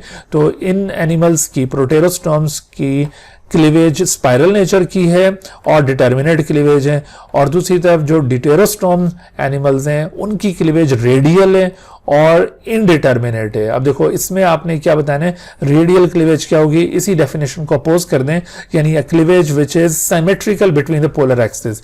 यानी इस केस में ऐसा होगा कि ये सेल और ये दो इसके पोलर एक्सिस हैं और ये डिवाइड करने लगता है तो सेंटर से डिवाइड करेगा and 2 equal size blastomeres will be produce, और उसके बाद फिर दोबारा डिवीजन होगी तो again 2 equal size blastomeres are produced. यहां पर ये थोड़ी सी डायग्रामेटिक फॉल्ट है, यहां पर ये दोनों डायग्राम्स आपको ऑलमोस्ट एक जैसी नजर आ रही हैं, लेकिन आप ये याद रखो कि यहां पर जो रेडियल क्लीवेज होगी जिसमें पोलर एक्सिस के दरमियान जो क्लीवेज है वो सिमेट्रिकल होती है, और इस केस में जो सेल्स प्रोड्यूस होते हैं वो इक्वल साइज के होते हैं। ठीक है, यहां पर अनइक्वल साइज के ब्लास्टोमेयर बन रहे थे, यहां पर इक्वल साइज के ब्लास्टोमेयर बनेंगे, और यहां पर जो क्लीवेज है वो इनडिटर्मिनेट है। इनडिटर्मिनेट का मतलब है कि fate of each blastomere is not pre told, यानी कोई भी ब्लास्टोमेयर किसी भी ऑर्गेनो सिस्टम में कन्वर्ट होने की सलाहियत रखता है। ठीक है, तो ये आपने पहला डिफरेंस देखा बिटवीन प्रोटेरोस्टोम्स और डिटेरोस्टोम्स, और इसी डिफरेंस में यहां पर एक और शॉर्ट क्वेश्चन बन सकता है कि differentiate between spiral and radial cleavage, या differentiate between determinate and indeterminate cleavage. ये दो शॉर्ट क्वेश्चन यहां से बनाए जा सकते हैं, या फिर ये शॉर्ट क्वेश्चन ऐसे भी आ सकता है कि differentiate between protostomes and deuterostomes on the basis of cleavage pattern, तो सिर्फ ये क्लीवेज पैटर्न का डिफरेंस करने को कहा जा सकता है। ठीक है भाई, ये जो टॉपिक है ये बहुत अहम टॉपिक है क्योंकि इसके ऊपर से लॉन्ग क्वेश्चन भी आता होता है और ये शॉर्ट क्वेश्चन भी मैं आपको साथ साथ पॉइंट आउट करता जा रहा हूं, तो इसको बहुत अच्छी तरह से आपने कवर करना है, ये डायग्राम की भी प्रैक्टिस करनी है। अच्छा, दूसरा जो डिफरेंस यहां पे बनाया जा सकते हैं दोनों ग्रुप ऑफ एनिमल्स में, वो है fate of blastopore.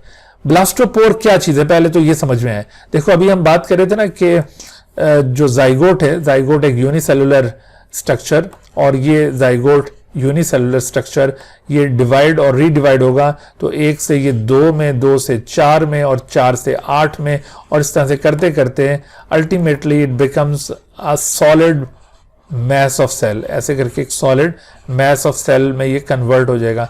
Such a solid mass of cell is called morula, इसे कहते हैं मॉर्यूला। और फिर ये मॉर्यूला इन लेटर डेवलपमेंट इसकी सेल्स की रीअरेंजमेंट होगी, and upon rearrangement of the cell it has got a cavity inside it. इस तरह से सेल्स रीअरेंज होकर एक कैविटी अंदर बना लेंगे। ठीक है, ये आपको यहां पे इस तरह से ये कैविटी बनती हुई नजर आ रही है। तो ये जो आपको ये कैविटी बनती हुई नजर आ रही है, this cavity is called blastocoel, this cavity is blastocoel. और जब ये हॉलो कैविटी इसके अंदर डेवलप हो जाएगी, now the embryo is called blastula. अब ये ब्लास्ट्यूला बन गया, पहले मॉर्यूला था जो कि सॉलिड मैस ऑफ सेल था, अब ये ब्लास्ट्यूला बन गया, that is hollow mass of cell. और इस ब्लास्ट्यूला स्टेज में ये जो आपको ओपनिंग नजर आ रही है ब्लास्टोसील की, this opening is called blastopore, ये चीज ब्लास्टोपोर कहलाती है। ठीक हो गया, तो ब्लास्टोपोर का फेट, ब्लास्टोपोर की फेट हमने डिस्कस करनी है कि इसकी फेट क्या है। आपको यहाँ पे प्रोटेरोस्टोमिया में नजर आ रहा है कि जो ब्लास्टोपोर है, ब्लास्टोपोर ये आप देख रहे हैं कि in case of protostomia the blastopore is develop into mouth, mouth में ये कन्वर्ट हो रहा है blastopore, blastopore is develop into mouth. जबकि यहां पर जो एनस है वो अलग से डेवलप होगी, and it is some distance away from the mouth, तो ये माउथ में ब्लास्टोपोर डेवलप हो रहा है। On the other hand in case of deuterostomia the blastopore is develop into anus, not mouth, mouth यहां पर दूर मौजूद है, यहां पर ये एनस में तब्दील हो रहा है। तो देखो किस कदर डिफरेंस पाया जाता है ब्लास्टोपोर की फेट के लिहाज से। ब्लास्टोपोर ये डाइजेस्टिव ट्रैक्ट की ओपनिंग बनाता है, इस केस में माउथ ओपनिंग बना रहा है, उस केस में एनल ओपनिंग बना रहा है, तो ये बहुत बड़ा डिफरेंस है इन दोनों ग्रुप्स में। उसके बाद फिर देखो तीसरा यहां पे डिफरेंस शो किया हुआ है, वो है सिलोम फॉर्मेशन। लेकिन सिलोम फॉर्मेशन से पहले हम मीजोडर्म का ओरिजिन भी यहां पे डिफरेंशिएट करेंगे। ओरिजिन ऑफ मीजोडर्म मैंने 4 पॉइंट आपको बताए थे, तो यहां पर आपने नोट करना है कि in case of protostomia mesoderm is originated from the lips of the blastopore. ये आप देख रहे हैं, ये ब्लास्टोपोर है, ये दिस इज ब्लास्टोपोर, और इस ब्लास्टोपोर के जो मार्जिन्स आपको नजर आ रहे हैं, the margins of the blastopore, इनको लिप्स कहते हैं, लिप्स ऑफ द ब्लास्टोपोर। तो लिप्स ऑफ द ब्लास्टोपोर से ये आपको ये रेड कलर के सेल्स ये सेपरेट होते हुए नजर आ रहे हैं, जो कि ये इन्हीं एक्टोडर्मल सेल से सेपरेट हुए थे और अब ये मीजोडर्म बन गई है। तो mesoderm is originated from the lips of the blastopore. ये आपको येलो कलर में एंडोडर्म नजर आ रही है, ये बाहर एक्टोडर्म है और सेंटर में इस जगह पर लिप्स ऑफ द ब्लास्टोपोर से मीजोडर्म ओरिजिनेट हो रही है। जबकि यहां पर आपको जो मीजोडर्म का ओरिजिन दिखाया गया है, ये रेड कलर के सेल्स मीजोडर्मल सेल्स हैं। ये आपको ये जो इंटरनल कैविटी बन रही है ना, this internal cavity is actually the digestive cavity, यानी ये आगे चलकर ना अभी डाइजेस्टिव ट्रैक्ट बनने वाला है। आपको अभी मैंने बताया था ना कि एंडोडर्म से डाइजेस्टिव सिस्टम बनता है, तो ये एंडोडर्म अंदर की तरफ ये डाइजेस्टिव सिस्टम, ये गट को फॉर्म कर रही है। तो इस वक्त ये गट डेवलपिंग गट है। तो such a developing gut is called archenteron. एक टर्म यूज की जाती है आर्केंट्रॉन डेवलपिंग गट को कहते हैं, डेवलपिंग गट। तो ये डेवलपिंग गट इसी से आगे चलकर गैस्ट्रोइंटेस्टाइनल ट्रैक्ट बनेगा। सो दिस डेवलपिंग गट, ये आर्केंट्रॉन, उसकी वॉल से आपको ये ओरिजिनेट होती हुई नजर आ रही है।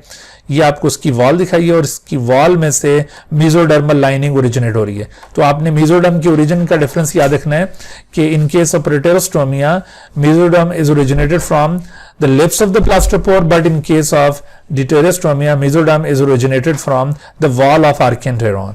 ठीक होगी बात। अच्छा, चौथा डिफरेंस फिर ये सिलोम फॉर्मेशन का है। सिलोम फॉर्मेशन में आपने यहां पे नोट करना है कि in case of protostomia, coelom is developed by the splitting of the mesoderm. देखो ये मीजोडर्म दरमियान से स्प्लिट हो रही है और इसकी स्प्लिटिंग से सेंटर में एक और कैविटी बनती हुई नजर आ रही है। This is called coelom. तो coelom is developed by the splitting of mesoderm. But यहां पर सिलोम कैसे बनेगा? सिलोम ऐसे बनेगा कि जब ये वॉल ऑफ आर्केंट्रॉन ये आउट पॉकेटिंग कर रही होती है ना, आउट पॉकेटिंग का मतलब है कि बाहर की तरफ बल्ज होती है ये वॉल, तो इसके आउटवर्ड बल्ज होने से एक नई लेयर स्टैब्लिश होगी, दैट इज कॉल्ड मीजोडर्म, और इसी मीजोडर्म के दरमियान में जो कैविटी बनेगी दैट इज कॉल्ड सिलोम। तो यहां पर सिलोम की डेवलपमेंट हो रही है। Coelom is form by out pocketing या out pouching of the primitive gut. Developing gut को प्रिमिटिव गट भी कहा जाता है। और यहां पर coelom is formed by the splitting of the mesoderm. ठीक हो गया। तो इस तरह से सिलोम की फॉर्मेशन में भी डिफरेंस है, इसकी मीजोडर्म की ओरिजिन में भी डिफरेंस है, फेट ऑफ ब्लास्टोपोर में भी डिफरेंस है और क्लीवेज में भी डिफरेंस है। हर एक पॉइंट के ऊपर अलग अलग शॉर्ट क्वेश्चन आपसे पूछे जा सकते हैं और एज अ होल ये टॉपिक लॉन्ग क्वेश्चन में भी आ सकता है। इसको बहुत अच्छी तरह से आपने प्रिपेयर करना है। अब दोबारा हम वो फ्लो चार्ट की तरफ जाते हैं, वहां पर उसको कंप्लीट करते हैं। देखो सिलोमेट को हमने फर्दर क्लासिफाई किया है, सिलोमेट्स को फर्दर क्लासिफाई किया इनटू टू ग्रुप्स। उसमें से एक ग्रुप का नाम रखा हमने प्रोटेरोस्टोमिया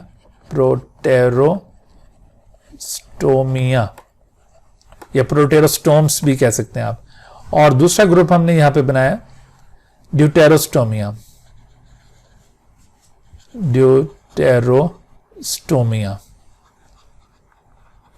ठीक है भाई। तो प्रोटेरोस्टोमिया में कौन कौन से फाइलम इंक्लूडेड हैं?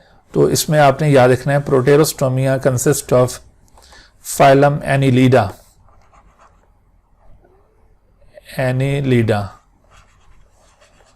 उसके बाद फाइलम आर्थ्रोपोडा,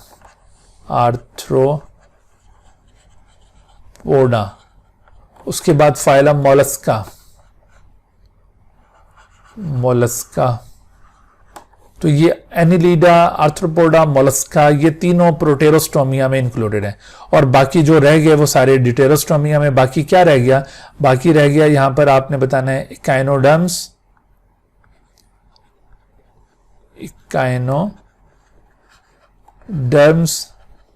हेमिकॉर्डेटा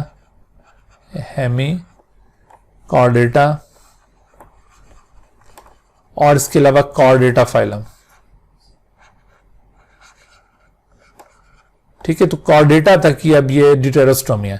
अब देखो आपसे यहां पे मजीद सवाल क्या बनते हैं। देखो एक तो ये मैंने अभी आपको बताया कि इनके दरमियान डिफरेंस का सवाल आएगा लॉन्ग क्वेश्चन में, और इसके जो पॉइंट्स है उसके ऊपर शॉर्ट क्वेश्चन भी बन सकते हैं। अच्छा, इसके अलावा आपसे यहाँ पे सवाल बन सकता है, जैसे मैं आपसे कहता हूँ कि write down any 3 similarities between Annelida, arthropoda, Mollusca. तो क्या 3 सिमिलैरिटीज बता सकते हैं? तो बेटा ये जो प्रोटेरोस्टोमिया के जितने भी पॉइंट्स अभी आपने देखे ना, ये इन तीनों के कॉमन फीचर्स हैं। इसी तरह से एकाइनोडर्म्स, हेमिकॉर्डेटा, कॉर्डेटा, इन तीनों के कॉमन फीचर्स क्या होंगे? तो जो भी पॉइंट आपने डिटेरोस्टोमिया पढ़े वो सारे इसके कॉमन फीचर्स हैं। अब आपसे मैं कहता हूं कि भाई मुझे बताएं write down general characters of Annelida. अब आप कहेंगे जनरल कैरेक्टर्स ऑफ एनिलिडा तो हमने पढ़ा ही नहीं, हम स्किप कर गए, वो फाइलम उसको हम देखा ही नहीं। तो आप ये पहले इस डिस्कशन से इजीली इसके जनरल कैरेक्टर्स निकाल सकते हैं। वो कैसे? अब देखो एनिलिडा किसका मेंबर है? ये सिलोमेट का। तो सिलोमेट के जो भी फीचर्स होंगे वो एनिलिडा के फीचर्स होंगे। सिलोमेट किससे बिलोंग करता है? बायलेटेरिया से। तो बायलेटेरिया के जो भी फीचर्स हैं वो एनिलिडा के फीचर्स हैं। बायलेटेरिया किससे बिलोंग करता है? यूमेटाजोआ से। तो यूमेटाजोआ के फीचर्स आप यहाँ पे प्लेस कर दें। तो इस तरह से, और इसके कुछ भी याद ना आ रहा हो तो आप एनिमल्स की फंडामेंटल कैरेक्टरिस्टिक्स रिकॉल करें ना, एनिमल सेल के बारे में ही कम से कम लिखना शुरू कर दें कि इनके जो सेल्स हैं उनके पास सेल वॉल नहीं होगी। तो ये बात गलत तो नहीं है। इनके सेल्स के अंदर सेंट्रियोल्स होंगे, ये बात भी गलत नहीं है। ठीक है, तो इस तरह से करके आप इनके जनरल कैरेक्टर्स को पूरा कर सकते हैं और एग्जामिनर उसको कट नहीं करेगा, और यकीन कीजिए इसके ऊपर आपको पूरे मार्क्स मिलेंगे। तो general characters of any phylum आपसे पूछा जाए उसमें आपने घबराना नहीं है बिल्कुल भी। ठीक है, तो आपने इस तरह से करके ये उसका आंसर बना लेना है। और ये कई एक जो शॉर्ट क्वेश्चन आपको मैंने बताए इनके ऊपर आप तवज्जो कीजिए। इस तरह से हमने ये जो different criteria for animal classification थे उसको हमने ये कवर किया है इस लेक्चर के अंदर, और इससे आपको ओवरऑल एनिमल किंगडम में जो डेवलपमेंट ऑफ कॉम्प्लेक्सिटी थी उसका भी आइडिया हो गया कि कौन सा फाइलम लोअर है और कौन सा फाइलम हायर है। ठीक है, आपको ये तरतीब से मैंने ये इसी तरह से फ्लो चार्ट बना के दिखाया है ताकि आपको ये आइडिया क्लियर होता जाए। और फिर देखो यहाँ पर एमसीक्यूज के भी कई एक क्वेश्चन जो पूछे जाते हैं वो यहीं से पूछे जाते हैं। उसमें देखो कि अगर आपसे पूछा जाए all of the following belongs to the Eumetazoa except, तो वो पैराजोआ वाला ग्रुप एक्सेप्ट होगा। और फिर इसी तरह से all of the following belong to the Bilateria except, तो वो रेडिएटा वाला ग्रुप एक्सेप्ट होगा। तो आपने बच्चों ये हर एक ग्रुप की फाइलम की एग्जाम्पल्स को भी याद रखना है। अगर आप वो जनरल कैरेक्टर आगे नहीं भी याद करते ना तो कम से कम आप उनके फाइल जो नाम हैं एनिमल्स के उनको जरूर याद कीजिए। आपको पता हो कि भाई पॉरीफेरा में कौन कौन से एनिमल्स हैं, इसमें कौन से एनिमल्स हैं, इसमें कौन से हैं, ये आपको एग्जाम्पल टिप्स के ऊपर याद हो। और अगर वो एग्जाम्पल्स याद होंगी तो एक और शॉर्ट क्वेश्चन इजीली हो सकता है कि आपसे कोई एनिमल के नाम दिए जाएं और उनके फाइला पॉइंट आउट करने को कहा जाए तो आप इजीली कर सकते हैं उसको। ठीक है बच्चों, तो इस तरह से हमारा ये लेक्चर यहाँ पर आकर कंक्लूड होता है। तो इंशाल्लाह फिर इससे अगले लेक्चर के अंदर मुलाकात होगी। इससे अगला जो लेक्चर है वो कुछ अरसे के बाद अपलोड होगा। अभी आप जो फेडरल बोर्ड के बच्चे अभी तैयारी कर रहे हैं एग्जाम की, तो वो अपनी तैयारी बस इन 2 लेक्चर से कंप्लीट करें इस चैप्टर की, और उसके बाद फिर आगे इंशाल्लाह इस चैप्टर को हम आगे चलकर कंप्लीट करेंगे आगे आने वाले बच्चों के लिए जो अगले साल अपीयर होंगे उन बच्चों के लिए। ठीक है, अच्छा इसके अलावा वर्टिब्रेट क्लासेस को भी आपने ज़रूर प्रिपेयर करना है। वो मैंने आपको जो रिव्यू वाली वीडियो थी उसके अंदर भी पॉइंट आउट किया था, तो वर्टिब्रेट क्लासेस को भी नहीं भूलना। Best of luck, Allah Hafiz. Dear viewers, thank you for watching this video. If you have not subscribed this channel, kindly subscribe it and also press the bell icon below so that you could be notified about any new video lecture from Biology Guardian.